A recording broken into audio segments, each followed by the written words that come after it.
हाय दोस्तों। जोहार दोस्त। कैसे हैं? मुझे आशा हुआ आप लोग ठीक ही होंगे। तो आज मैं आया हूँ हिंदी चैप्टर को लेकर। जितने भी प्रश्न पूछे जाते हैं, आगामी जितने भी पूछे गए हैं और जितने भी पूछे जाएंगे हिंदी प्रश्न में, पेपर 1 का, उसका सिलेबस हम आप लोग को आज बताएंगे। और आप भी कॉपी किताब, कॉपी पेन लेकर बैठिए और नोट करते जाइए और कहाँ कहाँ से कितने प्रश्न पूछे जाते हैं। ये जितने भी पेपर 1 का एग्ज़ाम होगा, भारत में अगर कोई भी पेपर 1 के एग्ज़ाम होगा, चाहे पुलिस होगा, दरोगा होगा या किसी भी एग्ज़ाम का होगा, ये सभी प्रश्न हिंदी से यहीं से पूछा जाता है। देखिए, स्क्रीनशॉट ले लीजिए इसका। देखिए, सबसे पहले हम आपको पढ़ाएंगे हिंदी भाषा का परिचय। हिंदी भाषा का परिचय है कि संविधान में कितने अनुच्छेद में रखा गया है हिंदी भाषा को और कौन से भाग में रखा गया है, इसका संविधान ने मान्यता प्राप्त कब मिली है हिंदी भाषा को, इसके बारे में देखेंगे। हिंदी भाषा का परिचय। वर्णमाला में देखेंगे हम लोग स्वर वर्ण और व्यंजन वर्ण। स्वर वर्ण में 13 होता है, लेखन के आधार पर, उच्चारण के आधार पर होता है 11। और व्यंजन वर्ण देखेंगे, लेखन के आधार पर होता है 35, लेकिन उच्चारण के आधार पर आपका होता है 33। इसी तरह संज्ञा देखेंगे। संज्ञा में देखेंगे जातिवाचक, व्यक्तिवाचक, भाववाचक, द्रव्यवाचक और समूहवाचक। ये देखेंगे, इसमें 5 होता है। सर्वनाम में देखेंगे इसी तरह हम लोग प्रश्नवाचक, अनिश्चयवाचक और अनिश्चयवाचक, निश्चयवाचक। इसी तरह हम लोग देखेंगे, इसमें होता है 6 होता है। और विशेषण में देखेंगे हम लोग, विशेषण में 4 होता है, 4 प्रकार का विशेषण होता है। विशेषण में 4 प्रकार का होता है, इसे हम लोग देखेंगे, डिटेल्स में पढ़ेंगे। लिंग पढ़ेंगे, स्त्रीलिंग, पुल्लिंग, और दे देगा आपको प्रश्न, या स्त्रीलिंग है या पुल्लिंग है, इसमें से एक प्रश्न छाटिए। तो इसी तरह से देखेंगे हम लोग, लिंग देखेंगे, वचन देखेंगे।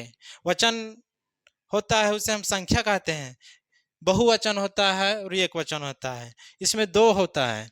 और कारक देखेंगे हम लोग, 8 होता है। कर्ता ने कर्म को करण से प्रदान, संप्रदान, संबंध, संबोधन देखेंगे हम लोग, इसी तरह 8 होता है इसमें। क्रिया को देखेंगे हम लोग, क्रिया में उत्पत्ति के आधार पर 4 होता है और रचना के आधार पर 2 होता है, कर्मक और सकर्मक क्रिया। और उच्चारण उत्पत्ति के आधार पर होता है 4। इसमें देखेंगे हम लोग पूर्वकालिक क्रिया कौन होता है, और इसमें जो 3 प्रकार की क्रिया होता है, इसमें कौन कौन होता है। वाच्य में देखेंगे हम लोग 3 होता है। और फिर संधि देखेंगे हम लोग, संधि विच्छेद करेंगे, उसको सीखेंगे कि संधि विच्छेद में स्वर कहाँ से लगाया जाता है, अगर स्वर लग गया तो उसका उच्चारण कैसे होता है, इसके बारे में देखेंगे हम लोग। और फिर देखेंगे हम लोग काल होता है। काल वो काल नहीं, काल होता है इसमें हिंदी का काल, वर्तमान काल, भूतकाल और भविष्य काल, ये हम लोग देखेंगे। यव देखेंगे हम लोग, इसमें होता है 4 प्रकार होता है।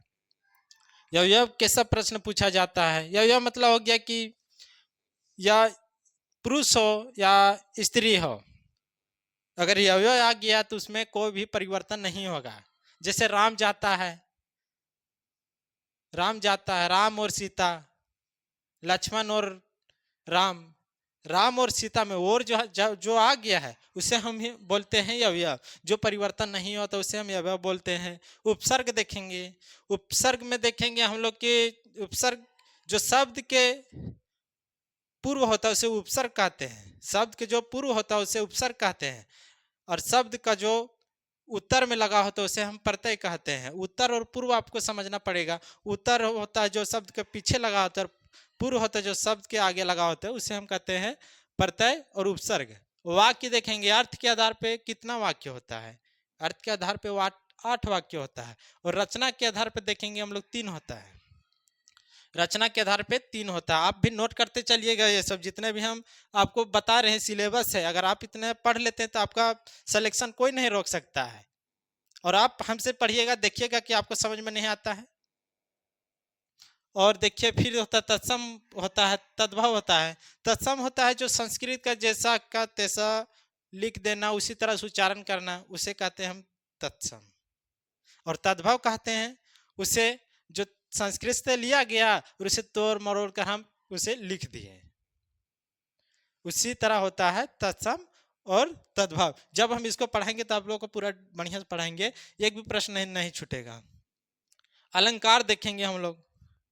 अलंकार, अर्था अलंकार,